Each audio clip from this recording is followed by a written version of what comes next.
எப்படிப்பட்ட சூழ்நிலைகள் வந்தாலும் ஒரு வசனத்தை கொடுப்பாரு. இந்த வசனத்துக்கு ஒரு ஒரு ஒரு மகத்துவம், ஒரு பவர் உண்டு. என்ன தெரியுமா? அது அவ்வளோ பெயினையும் உங்களுக்குள்ள ஒரு நிமிஷத்துல ரிமூவ் பண்ணும். அதை நீங்க ஃபீல் பண்ணவே முடியும். எவ்வளோ துக்கமா நீங்க தேவ சமூகத்துக்குள்ள போங்க, அவர் உங்களுக்கு ஒரு வசனத்தை கொடுத்து வெளியே அனுப்புவாரு. நீங்க வெளியே வரும்போது மொத்தமும் உங்களுக்குள்ள மாறி இருக்கும். அந்த வசனத்துக்கு மட்டும்தான் அப்படி ஒரு ஹீலிங் பவர் உண்டு. அந்த வசனம் அப்படி மாத்தும். எவ்வளோ பேர் உங்களை உடைச்சி கண்ணீரோட நீங்க போனாலும் இவர் ஒரு வார்த்தை பேசி அனுப்புவாரு. அப்படியே அது ஆறுதல் அடைஞ்சிரும். ஒருவேளை திருப்பி உங்களுக்கு ஒரு துக்கம் வந்துச்சுன்னா திருப்பி பேசுவார். அதை நான் வந்து ஃபீல் பண்ணியிருக்கிறேன். கர்த்தருடைய வார்த்தைக்கு அப்படி ஒரு வல்லமை உண்டு. ரெபேக்கால வந்துட்டு பெண்ணு பார்க்க போறாங்க. போய் ரெபேக்கால பார்க்க போல போறாங்க. ரெபேக்கால பார்த்து கூட்டிட்டு வருவாங்க. சரி, இந்த ரெபேக்கால் தான் ஈசாக்குக்கு என்பதை ஆபிரகாம் எப்படி கன்ஃபார்ம் பண்ணுவாரு? நான் கேட்கறது உங்களுக்கு புரியுதா? இப்போ அந்த ஊழியக்காரர் போறாரு. ஊழியக்காரர் வந்து கன்ஃபார்ம் பண்றாரு. என்ன கன்ஃபார்ம் பண்றாருன்னா, நான் போவேன், எனக்கு வந்து என்ன செய்யணும், அந்த இடத்துல எனக்கு அந்த பெண்ணை நீங்க காட்டுங்க. அதுக்கு இவர் வந்து ஒரு ஒரு கிரைட்டீரியா வைக்கிறார். என்னன்னா, துறவுல இறங்கணும், தண்ணி ஊற்றணும், எனக்கும் ஊற்றணும், ஒட்டகத்துக்கும் ஊற்றணும். இப்போ இவருக்கு கன்ஃபர்மேஷன் இருக்கு. யாருக்கு? இந்த ஊழியக்காரருக்கு கன்ஃபர்மேஷன் இருக்கு. இது கர்த்தர் சொன்ன பிள்ளை தான். இப்போ போய் ஆபிரகாம் கிட்ட கூட்டு போய் நிறுத்தணும். ஆபிரகாம் கேட்பார் போன உடனே, ஏன்பா இது வந்து நான் சொன்ன மாதிரி தேவசித்தத்தோட கொண்டாந்தேன். ஆமாம், நான் தேவசித்தம் கொண்டாந்துறேன். எப்படி சொல்கிறேன்? நான் தண்ணி ஊற்றணுன்னே, நான் வந்து அந்த அம்மா தண்ணி ஊற்றுச்சு, எனக்கு கன்ஃபார்ம் ஆயிடுச்சு அப்படின்னு உடனே ஆபிரகாம் நினைப்பார், ஏன்பா தண்ணி ஊற்றினா ஓகே அது உனக்கு அடையாளம் ஓகே, எனக்கெல்லாம் கர்த்தர் பேசுவார்ப்பா, கர்த்தரே சொல்வார்ப்பா, அந்த மாதிரி ஏதாவது கன்ஃபர்மேஷன் இருக்கா அப்படின்னு உடனே ஒரு கன்ஃபர்மேஷன் அந்த இடத்துல இருக்கும். அழகாக இருக்கும். என்னன்னா, ஆபிரகாம் பார்த்து கர்த்தர் ஒரு வார்த்தை சொல்லுவார். ஆதியாகமத்தின் புஸ்தகம் 22:17 வாசிங்க. அந்த வசனம் என்ன சொல்லுது பாருங்க. உன் சந்ததியார் தங்கள் பகைஞருடைய வாசல்களை சுதந்திரத்துக் கொள்வார்கள் என்று ஆசீர்வதித்தான். இல்லையா? இப்போ ஆதியாகமத்தின் புஸ்தகம் 24:60 வாசிங்க. ரெபெக்காளை வாழ்த்தி, எங்கள் சகோதரியே, நீ கோடா கோடியாய் பெருகுவாயாக, உன் சந்ததியார் தங்கள் பகைஞருடைய வாசல்களை சுதந்திரித்துக் கொள்வார்களாக என்று ஆசீர்வதித்தார்கள். இப்ப இந்த வார்த்தை 22:17 ஆபிரகாமுக்கு சொன்னது யாரு? கர்த்தர். இங்க 24ல ரெபேக்காளை வாழ்த்தினது யாரு? லாபான். யோசிச்சு பாருங்க, லாபானுக்கும் ஆபிரகாமுக்கும் என்ன இல்லை? எந்த சம்பந்தமுமே இல்லை. அப்படி ஒருத்தன் இருக்கிறானே யாருக்கு தெரியாது? ஆபிரகாமுக்கு தெரிய வாய்ப்பு இல்லை. அவர் எங்கேயோ கிடக்கிறார் சிரியா தேசத்தில், இவர் கிடக்கிறார் கானானுக்குள்ள. இப்போ யோசிச்சு பாருங்க, இவன் போய் சொல்லுவான், இந்த ஊழியக்காரர் போய் சொல்லுவார், இவளை ஆண்டவர் கொடுத்தாரு, உனக்கு இது கன்ஃபர்மேஷன். இப்போ ஆபிரகாமுக்கு இன்னும் ஒரு படி மேலே போய் கர்த்தர் வார்த்தை வந்துச்சா அப்படின்னும் போது அப்படியே சொல்லிட்டே வருவார். அந்த ஊழியக்காரர் போகும்போது, அந்த வீட்டார் இவளை ஆசீர்வச்சாங்க எஜமா, என்ன சொல்லி ஆசீர்வச்சாங்க? உன் சந்ததியார் சத்ருவின் வாசல்களை என்ன செய்வாங்க? சுதந்திரத்துக் கொள்வாராக. இந்த வார்த்தை கேட்ட ஆபிரகாம் எப்படி இருக்கும்? இதுதான் கர்த்தருடைய வார்த்தை. ஏன்னா எங்கிட்ட ஆண்டவர் கிட்டத்தட்ட 20 வருஷத்துக்கு முன்னாடி சொன்னதை இன்னைக்கு யார் வழியா கன்ஃபார்ம் பண்றாரு? லாபான் வழியா கன்ஃபார்ம் பண்றாரு. இதுதான் கர்த்தருடைய வார்த்தை கன்ஃபர்மேஷன். இந்த மாதிரி கர்த்தர் உங்ககிட்ட பேசுறதுக்கு நிறைய வழி இருக்குது. ஆனா நாம என்ன செய்கிறோம்? நடுவுல மோசே மாதிரி ஒரு ஆளை வச்சுக்கிறோம், ஒரு ஊழியக்காரரை வச்சுக்கிறோம், ஒரு ஊழியக்காரருடைய ஊழியத்தை வச்சுக்கிறோம். அவர் பேசட்டும், அவர் கேட்டு சொல்லட்டும், ஒரு கன்ஃபர்மேஷன்.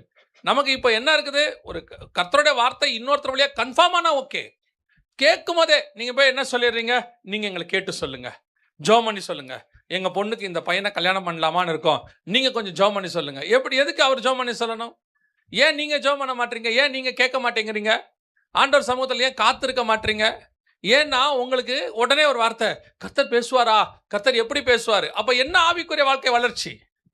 இத்தனை வருஷம் நீங்கள் எந்த தேவனை ஆராதிக்கிறீர்களோ அந்த தேவனுடைய சத்தம் உங்களுக்கு தெரியாதுன்னா எவ்வளவு பெரிய மிஸ்டேக் பாருங்க. அது உங்களுக்கு பெருசாவே தெரியல. நான் ஆண்டவரோட சத்தத்தை கேட்டிருக்கிறீங்களா அப்படின்னா, ஆண்டவர் பேசுவாரா அப்படின்னு என்ன சிலர் கேட்பாங்க, உங்ககிட்ட ஆண்டவர் பேசி இருக்கிறாரா? எப்படி இந்த கேள்வி வருதுன்னே தெரியாது. ஒரு அப்பா தன் பிள்ளைகளோட பேசாம இருப்பாரா? ஒரு மணவாளன் தன் மணவாட்டியோட பேசாம இருப்பாரா? ஒரு சகோதரன் தன் சகோதரியோட கூட பேசாம இருப்பாரா? அவங்க சத்தம் தெரியாதா? ஃபோனில் எடுத்த உடனே நம்ம கேட்குறோம்ல, உங்கள் தங்கச்சி சத்தம், அக்கா சத்தம் உங்களுக்கு தெரியுதானே? அப்பா சத்தம், அம்மா சத்தம் தெரியுதானே? பிள்ளைகள் சத்தம் உங்களுக்கு தெரியுதானே? அப்போ தேவனுடைய சத்தமும் தெரியணும்ல. நமக்கு இன்னைக்கு அது ஏன் தெரிய மாட்டேங்குது அப்படின்னா, காதுகள் அடைக்கப்பட்டிருக்குது. நம்ம சத்தம் மனுஷன் சத்தத்தை மட்டும் செவிசாய்க்குது. மோசே பேசட்டும், கர்த்தர் பேச வேண்டாம். நிறைய நேரத்தில் இப்படி நீங்கள் சொல்றது மிஸ் ஆகும். மோசேவா இருந்தால் அது ஓகே, கரெக்டாக வந்து சொல்லிடுவான். மோசேவோட ஆசனத்தில் ஏலி வந்து உட்காந்தா என்ன ஆகும்? ஆண்டவர் சொல்றாரு, அவர்கள் மோசேயின் ஆசனத்தில் இருக்கிறார்கள், அவங்க சொல்றத கேளுங்கன்றாரு. இப்போ மோசேயின் ஆசனத்தில் யார் வந்து உட்காந்துருக்கிறது? ஆரோனின் சந்ததியில் கடைசியாக யார் வர்றது? ஏலி வந்து உட்காந்துருக்கான். இப்போ ஏலி பாருங்க, அண்டாள் வந்து ஜெபம் பண்ணிட்டு இருக்கிறாங்க. அந்த அம்மா தன் இருதயத்தை ஊற்றி என்ன பண்ணுது? ஜெபம் பண்ணிட்டு இருக்கு. இந்த ஆளு நினச்சிக்கிட்டு அந்த அம்மா குடிச்சிட்டு பேசிக்கிட்டு இருக்குன்ட்டான். ஏன்னா இவன் வாய் பார்க்குற ஊழியக்காரன், மனசை பார்க்குறவன் கிடையாது. அப்படியே பார்த்துட்டே இருக்கான். அதை கேட்குறான், எது வரைக்கும் பேலியாளின் மகளேம்பான், பேய் பிடிச்சவளேங்கிறான். எது வரைக்கும் இப்படி உட்காந்துருப்பேன், எழுந்திரிச்சு போ அப்படிம்பான். அந்த அம்மா பரவாயில்ல, பொறுமையாக பதில் சொல்லுது. என்ன சொல்லுது தெரியுமா? என்ன தப்பாக நினைக்காதீங்க ஆண்டவனே, என் இருதயத்தை ஊற்றி ஜெபம் பண்ணுறேன், எனக்கு குழந்தை இல்லை. உடனே என்ன சொல்லிட்டேன் தெரியுமா? கர்த்தர் உன்னை ஆசீர்வதிப்பார். இந்த மாதிரி ஊழியக்காரன் தான் நீங்க ஜாஸ்தி. நீங்க இந்த ஆளுகிட்ட போய் தேவ சித்தத்தை எப்படி தெரிஞ்சுக்கொள்வீங்க? இந்த மாதிரி ஒரு ஆள்கிட்ட போய் தேவ சித்தத்தை எப்படி தெரிஞ்சுக்கொள்வீங்க? அப்ப நம்முடைய காதுகள் யாருடைய சத்தத்துக்கு காத்திருக்குன்றது முக்கியம். நீங்க you are choose the wrong one. நீங்க மோசேவை சூஸ் பண்ணிட்டீங்கன்னா கூட பரவாயில்ல, பழைய ஏற்பாடு. இப்போ புதிய ஏற்பாட்டில் நீங்க மோசேவை சூஸ் பண்ணாம வேற யாரையும் சூஸ் பண்றீங்க. ஆளாளுக்கு ஒரு ஊழியத்தை பிடிச்சி வச்சிருக்கிறீங்க, ஒரு ஊழியக்காரனை பிடிச்சி வச்சிருக்கீங்க. நான் அந்த ஊழியக்காரனை குறை சொல்லவே மாட்டேன். அந்த ஊழியக்காரர் அவர் ஊழியத்துக்காக ஜெபம் பண்றாரு. சில நேரங்களிலே அவருக்கு ஆண்டவர் சொல்றத வந்து உங்களுக்கு சொல்றாரு. நீங்க உடனே அவர் என்ன ஆக்கிடுறீங்க? குறி சொல்றவர் ஆக்கிடுறீங்க. ஏசுநாதர்கிட்ட போயிட்டு 2 பேர் சொல்றாங்க, இப்படி ஒரு லேண்டு பிரச்சனை வருது, இதை கொஞ்சம் சால்வ் பண்ணி கொடுங்க. ஆண்டவர் கேட்டார், உங்களுக்கு யாரா என்ன வச்சது? இன்னைக்கு நிறைய பேர் அப்படிதான் இருக்கான் சர்ச்சுக்குள்ள. எது ஒண்ணுனாலும் அவர்கிட்ட போய் கேட்போம், அவர்கிட்ட போய் பண்ணுவோம். உட்காந்து நீங்க தேவன்கிட்ட கேளுங்க. கர்த்தர் உங்க வீட்டுக்குள்ள உங்ககிட்ட பேசுறதுக்கு வெயிட் பண்ணிட்டு இருக்கிறார். உங்க வீட்டுக்குள்ள ஆண்டவர் சொல்றேன், உங்ககிட்ட பேசுறதுக்கு வெயிட் பண்ணிட்டு இருக்கிறாரு. நீங்க போய் முதல்ல கதவை சாத்தி ஜெபம் பண்ணா தானே பேசுவாரு. வேதத்தை வாசிக்கிறதுல இப்போ நல்லா கவனிச்சு பாருங்க. வேதத்தை வாசிங்கன்னா கர்த்தர் வசனத்தின் வழியா பேசுவார். இப்போ அந்த ஊழியக்காரங்கிட்ட ஆண்டவர் பேசினாருங்கிறதுக்கு ஆபிரகாமுக்கு ஒரே கன்ஃபர்மேஷன் என்னது? எனக்கு கொடுத்த வசனமோ லாபான் கொடுத்த வசனமோ ஒரே வசனம். ரெபேக்காலை பத்தி சொன்னது ஒரே வசனம். இதான் கர்த்தருடைய வார்த்தை, முடிஞ்சிருச்சு. அந்த மாதிரி கர்த்தருடைய வார்த்தை இங்க இருக்கு இல்லையா? கர்த்தருடைய சத்தத்தை கேட்க முடியும். நான் எப்பவும் சொல்லுவேன், இந்த கர்த்தர் உங்களோட கூட பேசுறதுக்கு 7 வழி இருக்கு பைபிள்ல.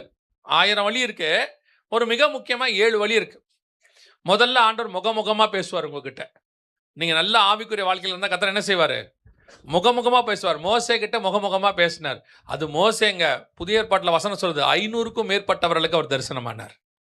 உங்களுக்கும் கர்த்தர் பேசுவதற்கு வல்லமை உள்ளவராய் இருக்கிறார். அல்லேலூயா. இல்ல அதை விட கொஞ்சம் ஆவிக்குரிய ஸ்டாண்டர்ட் கொஞ்சம் குறைவா தான் இருக்குது, கர்த்தருடைய சத்தத்தை மட்டும் கேட்க முடியும். நீங்கள் சாமுவேலே சாமுவேலே என்று கூப்பிட்டார், சவுலே சவுலே என்று கூப்பிட்டார். ஆண்டவருடைய சத்தத்தை என்ன செய்ய முடியும்?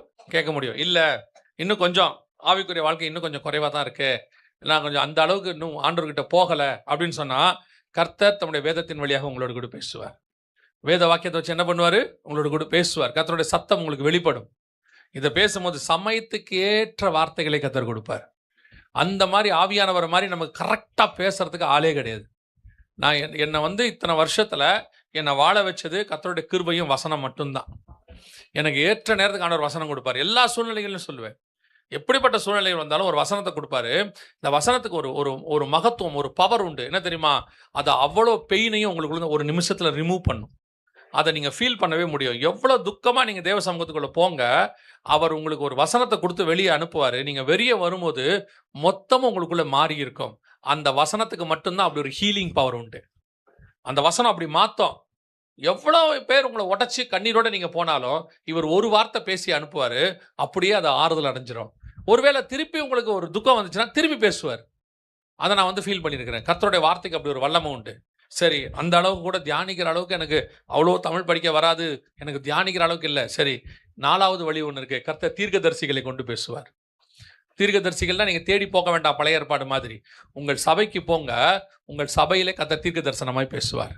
ஏன்னா புதிய ஏற்பாட்டை பொறுத்தவரையும் சபையின் பக்தி விருத்திக்கு ஏதுவாய் கர்த்தர் தீர்க்க தரிசனம் வச்சிருக்கிறார். நீங்க சபைக்கு வந்து எத்தனை பேர் நம்ம இங்க நார்மலா மெசேஜ் தான் கொடுப்போம், ஆனா அவங்க சொல்லுவாங்க, கரெக்டா கர்த்தர் எங்களோட கூட பேசினாருங்க, அன்னைக்கு என்ன எதிர்பார்த்தோமோ அதை கர்த்தர் எங்களுக்கு பேசினார். இவங்க வந்து பிளான் பண்ணி அப்படி பேசுறதெல்லாம் கிடையாது. இவங்க பாட்டுன்னு ஏதாவது ஒன்று பேசிட்டு போவாங்க, அதை ஆவியானவர் தீர்க்க தரிசனமாய் மாற்றுவார். இது 4வது. 5வது இன்னொன்று இருக்கு. நீங்கள் ஒருவேளை நல்ல இன்னும் கொஞ்சம் ஆண்டவர்கிட்ட நெருக்கமாக இருக்கிறீங்க அப்படின்னா தரிசனத்தின் வழியாக கர்த்தர் பேசுவார். ஆண்டவர் என்ன பண்ணுவார்? தரிசனத்தை பார்க்க முடியும், அது நீங்கள் மட்டும் பார்ப்பீங்க. நீங்கள் சொல்லுவீங்க, ஆண்டவர் எனக்கு ஒன்று காமிச்சாரு அப்படின்னு. இது 6வது இன்னொன்று இருக்கு. அது என்னன்னு கேட்டால் சொப்பனத்தின் வழியாக பேசுவார். கடைசியாக ஒரு வழி இருக்கு. இதில் எனக்கு தெரிஞ்ச வழி. கடைசியாக ஒரு வழி இருக்கு. கர்த்தர் கழுதையின் வழியாய் கூட உங்களோட கூட பேசுவார். பேசணும்னு முடிவு பண்ணிட்டாருன்னா புறஜாதியாரை வச்சு கூட கர்த்தர் உங்ககிட்ட பேசுவார். கர்த்தர் உங்ககிட்ட பேசுறதுக்கு இவ்வளோ வழி இருக்கும்போது நீங்கள் ஏன் மோசையை ஃபிக்ஸ் பண்ணுறீங்க? நீங்கள் ஏன் ஒரு ஆளை ஃபிக்ஸ் பண்ணுறீங்க? நீங்கள் எப்பவுமே என்ன செஞ்சுக்கங்க, தேவனோடு கூட பேசுறதுக்கு உங்களை ரெடி பண்ணிக்கொள்ளுங்க. அதுதான் உங்களுக்கு எப்பவும் நல்லது. அந்த ப்ராக்டிஸ் வந்துடுச்சுன்னா நீங்களும் தேவனும் அப்படி பேச ஆரம்பிச்சிட்டீங்க, உங்கள் காதுகள் தேவனுக்கு திறக்க ஆரம்பிச்சிருச்சுன்னா நீங்கள் ஒரு நாளும் எதை குறித்தும் கவலைப்பட வேண்டி இருக்காது. உங்களுக்கு ஒரு சந்தேகமே வராது. நான் சொல்றது உங்களுக்கு புரியுதா? இது தேவ சித்தமா இல்லையா அந்த சந்தேகமே என்ன செய்யாது, வரவே வராது. கர்த்தர் பேசிட்டார், அவ்வளோதான். உங்கள் இதயத்துக்குள்ள சந்தோஷம் வந்துடும். அது சில நேரத்தில் ஆண்டவருக்கு அது பிடிக்க மாட்டேங்குது.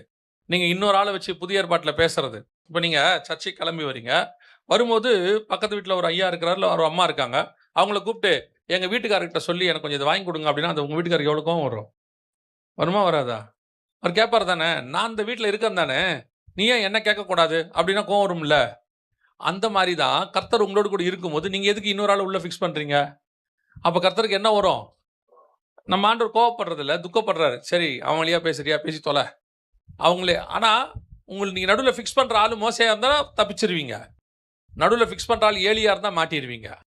அவன் இஷ்டத்துக்கு அடிச்சு விட்டுட்டு போயிட்டே இருப்பான். அதுக்கு தான் அந்த மீடியேட்டர் வேணாங்கிற. நடுவில் யார் வேணாம்? மீடியேட்டரே வேணாம். நல்லா ஜெபம் பண்ணுங்க, நீங்கள் கூப்பிடுங்க, கர்த்தர் வந்து உங்களோட கூட பேசுவார்.